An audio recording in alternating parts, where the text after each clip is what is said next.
Colonel साहब, मैं बता रहा हूँ बदलाव की मैं बात कर रहा हूँ। नहीं कर्नल साहब, आज हम थोड़ा दार्शनिक होकर के आज हम चर्चा करना चाहते हैं और सिर्फ पॉलिटिकल इश्यूज को हम नहीं इसमें घालमेल करना चाहते हैं। आपने दो बात उठाई, बहुत सारी खामियां हैं कॉन्स्टिट्यूशन में, सुप्रीम कोर्ट में करप्शन है, सुप्रीम कोर्ट के फंक्शनिंग में बदलाव की आवश्यकता है, ये बात समझ में आती है। लेकिन सुप्रीम कोर्ट के पर कतर दिए जाएंगे और ऑल पावरफुल पार्लियामेंट को बना दिया जाएगा। डेमोक्रेसी एक इंस्टीट्यूशन, एक व्यवस्था के रूप में हमने स्वीकार किया है, तो इलेक्टेड रिप्रेजेंटेटिव की जो मर्जी होगी वो करेंगे। अब इलेक्शन कैसे होता है वो अपने आप में उस पर फिर निर्णय होना पड़ेगा, इलेक्शन जीता कैसे जाता है उस पर फिर विचार करना पड़ेगा।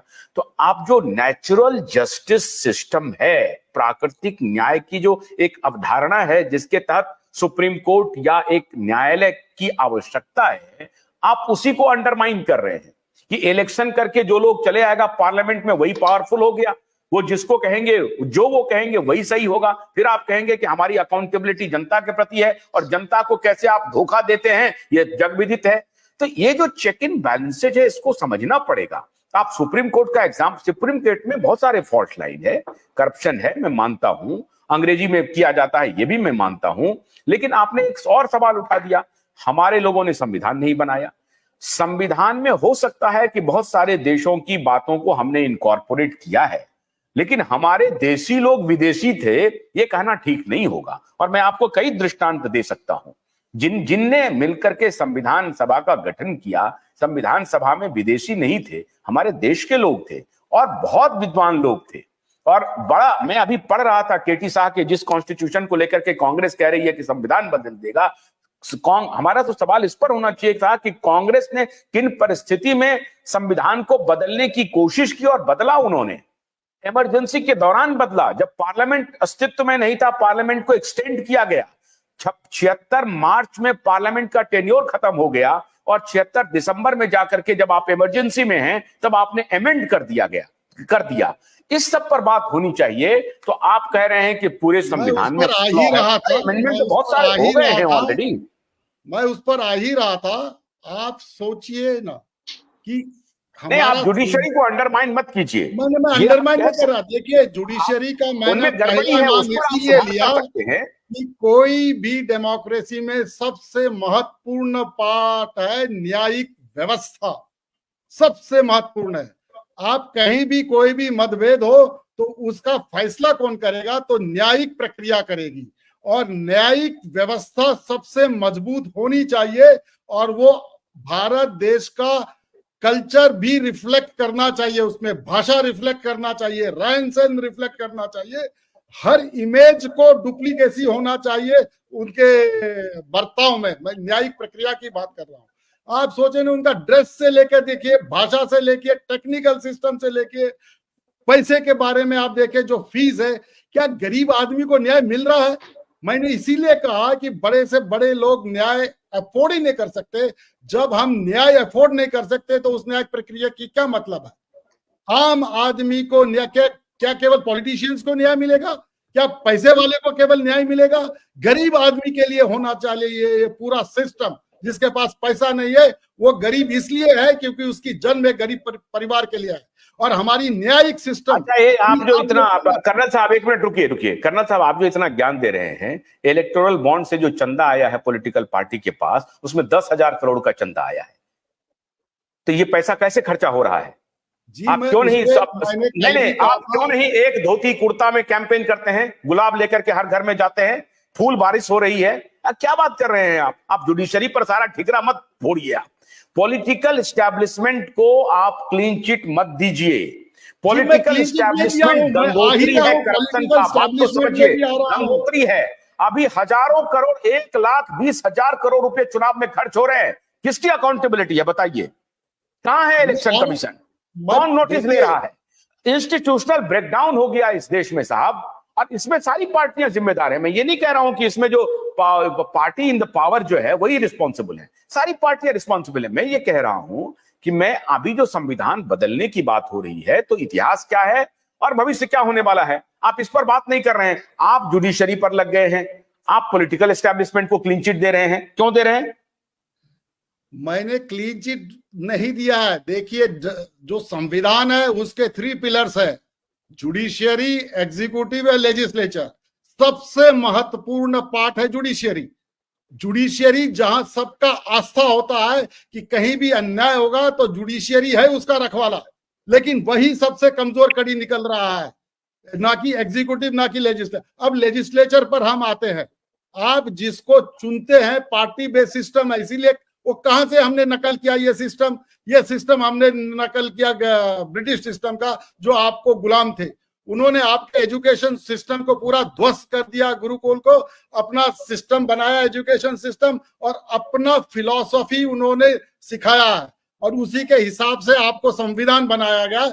इसीलिए जो संविधान निर्माताओं का आप एजुकेशन क्वालिफिकेशन देखे सब पाश्चात्य के थे, न कि आपका कल्चर से। आप सोचिए, मैं एक फौज का ऑफिसर हूं, आपका रक्षा करता हूं, लेकिन मेरे ही फौज के अंदर धोती कुर्ता पूरा वस्त्र कवर है, लेकिन अलाउड नहीं है। क्यों अलाउड नहीं है? आप सुप्रीम कोर्ट के जज के वेशभूषा देखे, पहले तो काले कलर के, ये सफेद कलर के टोपी और बड़े लॉन वगैरह गाउन वगैरह पहनते थे। क्या इस देश से मिलता जो मेल खाता है ये परिधान? बिल्कुल नहीं खाता है। अब आ जाइए आप लेजिस्लेचर के पास, या लेजिस्लेचर का चुनाव का सिस्टम क्या होना चाहिए। हम तो कहते हैं कि they are people's representative, they are people's representative, लेकिन जो ऑपोजिशन एमएलए एमपी है उसका शासन में क्या रोल है? कलेक्टर तो उसको घुसने भी नहीं देता है, कितने बार तो थप्पड़ भी मार देता है, मैंने सुना है ये, और कुर्सी भी बैठने नहीं देता है। तो कैसे पीपल्स रिप्रेजेंटेटिव हुआ? इसका मतलब ये खामी लेजिस्लेटिव सिस्टम में होना चाहिए, जो है उसको सुधार की आवश्यकता है। अब आ जाइए एग्जीक्यूटिव सिस्टम में, जो कि कंट्रोल्ड है आईएएस। भाई आप बीए हिस्ट्री करके आप हेल्थ सेक्रेटरी भी बन जाते हैं, ये क्या तरीका है? अब केवल ministry of science and technology को छोड़कर कोई भी बीए हिस्ट्री किया और आप उसका बॉस बन जाते हैं, कोई भी कंपनी हुआ उसका बॉस बन जाते हैं। कोई ज्ञान नहीं होता है स्पेशलाइजेशन में, लेकिन हेड आईएएस ही बनेगा। भाई क्यों ऐसा आपने एग्जीक्यूटिव सिस्टम बनाया, जिसका आपने एक एमए हिस्ट्री और बीए हिस्ट्री, अकबर का फादर कौन था, उसका बेटा कौन था, ये पढ़ के बड़ा बड़ा फैसला करने में आते हैं। तो तीनों में बहुत कमी और खामियां हैं। हम तीनों को बदलने की बहुत आवश्यकता है, इसीलिए संविधान को बदलने की आवश्यकता है। और मैंने जुडिशियरी इसीलिए पहले कहा क्योंकि ये सबसे महत्वपूर्ण भाग है, जहां न्याय किसी को चाहिए तो वहीं जाना पड़ता है उसको, चाहे आप ब्यूरोक्रेट हो या आप एमएलए एमपी हो, एक लेजिस्लेचर मेंबर हो या कोई भी हो, आपको जुडिशियरी के अलावा कोई नहीं दिखता। इसीलिए सबसे महत्वपूर्ण अगर कोई बदलाव होना चाहिए और मजबूत भी होना चाहिए तो वो जुडिशियरी होना चाहिए, क्योंकि बंद करके उनके ऊपर की सम्मान है ना, न्यायालय के प्रति, न्यायाधीश के प्रति कितना सम्मान है। लेकिन आपके जेब में, आप सोचिए ना, कुछ लोगों के लिए तुरंत रातों रात जज बैठ जाते हैं, 2-2 बेंच घटित हो जाते हैं, और मेरा और आपका केस 20-20 साल तक चलता है। जो बेचारा गरीब अंडर ट्रायल प्रिजनर है, जिसके पास पैसे नहीं, उसको 20-20 साल तक बेल नहीं मिलता है। भाई सजा है 5 साल की, लेकिन अंडर ट्रायल में 10 साल बिताता है। क्या जजेस को इतना समझ में नहीं आता है? राष्ट्रपति मुर्मू ने एक मीटिंग में चीफ जस्टिस और लॉ मिनिस्टर जब बैठे थे, प्रधानमंत्री भी थे, वहां पे कहा है कि भाई छोटे गुनाह के कारण, जो डोमेस्टिक तनाव टकराव के कारण, जो गुनाह के कारण घर में बंद है 5-5, 10 साल, जिनके पास पैसे नहीं है, बेल देने के लिए पैसे नहीं है, उन्हें छोड़ा नहीं जा सकता है। क्यों नहीं छोड़ा सकता है? क्या अकाउंटेबिलिटी है वो डिस्ट्रिक्ट जज का? क्या अकाउंटेबिलिटी है डिस्ट्रिक्ट मजिस्ट्रेट का? क्या अकाउंटेबिलिटी है उस जेलर का? क्या वो देखते रहता है ये जेल में बैठे रहे? क्या न्याय सिस्टम? आप मुझे बताइए, ये कैसा संविधान है जो आपका गारंटी नहीं देता, न न्याय की गारंटी देता है, न जीवन की, न फ्रीडम ऑफ एक्सप्रेशन। हाँ, ये गारंटी जरूर देता है अगर आपके जेब में खूब पैसा है और आपके बड़े बड़े वकील सिब्बल और मनीष अबू सिंघवी या रोहतगी या जो भी आप बड़े बड़े वकील नाम गिनवा दीजिए, उनके पास एक दिन की उनकी फीस कितनी है? 50-50 लाख रुपए, करोड़ों में चलती है। क्या मेरी पूरी, मैं रिटायरमेंट भी हो जाऊं, पेंशन भी मेरे पास 1 करोड़ पूरा ग्रेचुटी नहीं आता है, कहां से फीस दे सकूं? आप मुझे बताइए, क्या ये बदलाव की आवश्यकता नहीं है संविधान के लिए? सब कुछ बदलने की आवश्यकता है, आप बताइए मुझे। अजीत जी, बहुत जबरदस्त टॉस कर दिया इन्होंने। हालांकि मामला थोड़ा सा पॉलिटिकल हो गया है, लेकिन कुछ जो फैक्ट्स इन्होंने कहा है वो तो ठीक है। मैं असल में सोच रहा था कि इन्होंने कहा कि हमारे देशी लोगों ने बनाया ही नहीं संविधान को। अंबेडकर तो विदेशी थे, या नेहरू विदेशी थे, राजेंद्र बाबू विदेशी थे, सब विदेशी थे, तो ये लोग देशी तो हैं, लेकिन जो मूल बात इन्होंने उठाया है उसमें दम तो लग रहा है अजीत जी, दम तो लग रहा है। बहुत सारे चीजों को बदलने की आवश्यकता है। क्या आप इस बात से सहमत हैं? देखिए आशुतोष जी, मैं जर्नलिस्ट हूं, मैं कॉन्स्टिट्यूशनल एक्सपर्ट। मनीन जी, आप वापस आइए। आप कहाँ चले गए हैं? हाँ बोलिए। तो मेरा पहला काम है, मैं जर्नलिस्ट हूं, मैं डिबेट को न्यूज पे वापस लाता हूं, क्योंकि जो कर्नल साहब ने इशू उठाया है उस पर तो 7,000 डिबेट हो सकता है। तो मैं सिर्फ इस आज के डिबेट के लिए जो अब आज का न्यूज, कल का न्यूज है, उस पर वापस लाते हैं। किरोड़ी लाल मीणा राजस्थान के कैबिनेट मिनिस्टर हैं बीजेपी के। उनका वीडियो आया है, चारों तरफ मीडिया में फैला हुआ है। उन्होंने कहा है कि इसलिए एनडीए गवर्नमेंट को 400 सीट दिया जाए क्योंकि हम रिजर्वेशन को खत्म करना चाहते हैं। रिजर्वेशन जो है वो अनफेयर है, गलत है, ये जो है ये संविधान के खिलाफ है। तो संविधान के खिलाफ उन्होंने नहीं कहा, उन्होंने कहा रिजर्वेशन को हटाना है। अब जब से ये वीडियो आया है, इसके पहले आपको याद होगा आरएसएस चीफ ने ओपनली रिजर्वेशन के खिलाफ ओपनली बात किया, ठीक है। उसके बाद कई मिनिस्टर और कई बीजेपी स्पोक्स पर्सन ने रिजर्वेशन के खिलाफ ओपनली बात किया है। तो तब से जो है राहुल गांधी और बाकी लीडर्स वो जो है बार बार इस इशू को उछाल रहे हैं कि भाजपा जो है इसीलिए मांगा है अब की बार 400 पार। और दूसरी बात, नरेंद्र मोदी जी ने कहा है कि इस बार 400 पार दीजिए ताकि मैं फंडामेंटल चेंजेस कर सकूं, बड़ा चेंजेस कर सकूं।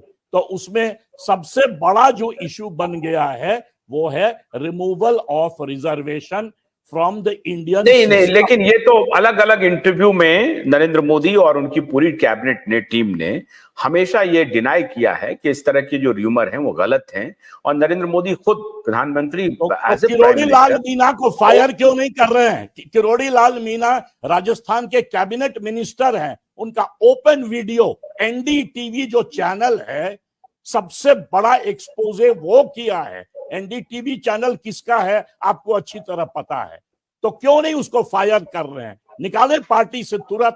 कैसे डीप फेक बताया जाएगा उनको?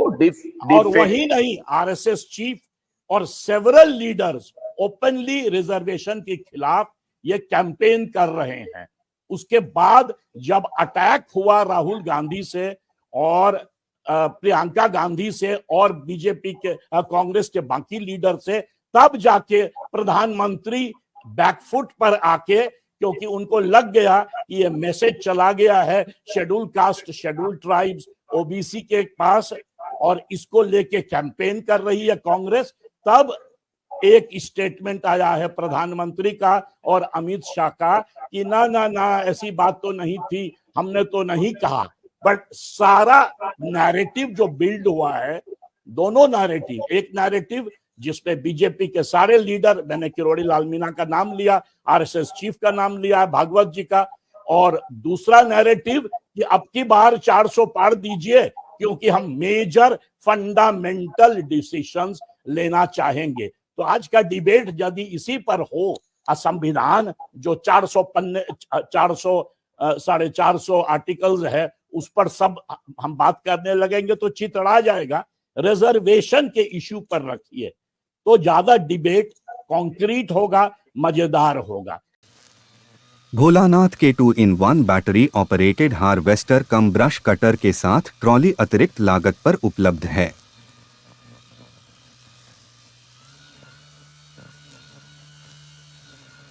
अधिक जानकारी के लिए कृपया दिए गए नंबर पर कॉल करें।